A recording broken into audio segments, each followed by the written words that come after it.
Mainit na balita mga boxing fans, pag-uusapan natin ang numero 1 na maging problema ni Manny Pacquiao kontra Mario Barrios. Unang sasalubong kay Manny Pacquiao sa ring ay ang long jab ni Mario Barrios. Sa lahat ng laban ni Barrios, masipag ito bumitaw ng jab sabay setup ng pamatay na right straight. Kapag pinanood ang huling laban ni Pacman kay Yordenis Ugas, laging sapul ang mukha ni Pacman sa straight ni Ugas. Nawala ang footwork ni Pacman sa laban na yun kaya laging tinatamaan ng solid. Mabagal pa ang galawan ni Ugas mga tol, sinasabing basic lang sana ito kay pambansang kamao. Kaya tinanggap ang laban kahit late replacement na. Ito ang naging payag ni Pacman matapos ang laban na yon. Nakita nyo kung paano ako gumalaw sa laban ko dati. Dapat madali ko lang iwasan ang suntok ni Ugas. Pero sa laban na ito hindi ako makagalaw. Parang tumitigil na lang bigla ang mga binti ko. Yan ang rason ni Manny Pacquiao mga tol kung bakit laging tinatamaan ni Ugas. Kaya pagdating dito kay Mario Barrios, kung maganda ang conditioning ni Pacman magamit ang footwork tulad sa laban niya kay De La Hoya, hindi problema ang long jab ni Barrios. Pero sa edad ni Pacman ngayon mga tol, mahirap na ibalik yung galaw niya kay De La Hoya. Siguro iniisip ng ibang kaboxing fans natin dyan, mabagal lang si Barrios, jab lang yan, wala yan kay Pacquiao. Pero para sa mga boksingero mga tol, mahirap din pasukin ang isang kalaban na masipag bumitaw ng jab dahil kontrolado nila ang distance at nakaredy agad ang pang setup.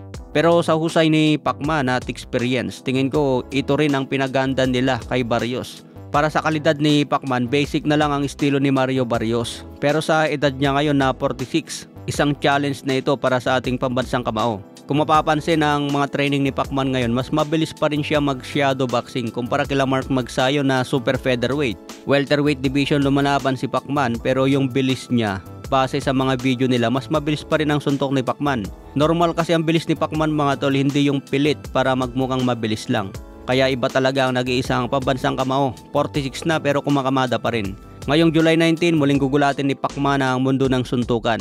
Sa iba pang balita, ayon kay Don Rafael Edwin de los Santos, babayaran ng $165,000. Kahit na nakansela ang laban niya para sa WBO kontra Keyshawn Davis, babayaran pa rin siya ng $165,000 katumbas ng mahigit 9 million pesos. Dahil sa pag-overweight ni Keyshawn Davis, nakansel ang laban niya at ngayon magmulta ng malaki. Sa iba pang mainit na balita, Emmanuel Pacquiao Jr. napasabak na rin sa sparring. Binigyan siya ng professional na ka-sparring bilang pag-aanda sa kanyang pro debut sa Las Vegas. Unang laban pa lang sa professional, Las Vegas kaagad mga boxing fans, kaya iba talaga ang anak ng isang pambansang kamao. Samantala si Pacman noon, grabe ang hirap niya makapasok lang sa pro. Naglagay pa ng pampabigat sa bulsa para lang maabot ang limit sa timbang. Samantala Olympic bronze medalist na si Yumir Felix Marcial sumailalim na rin sa matinding training at binigyan ng dekalidad na ka-sparring partners sa Wildcard Boxing Gym.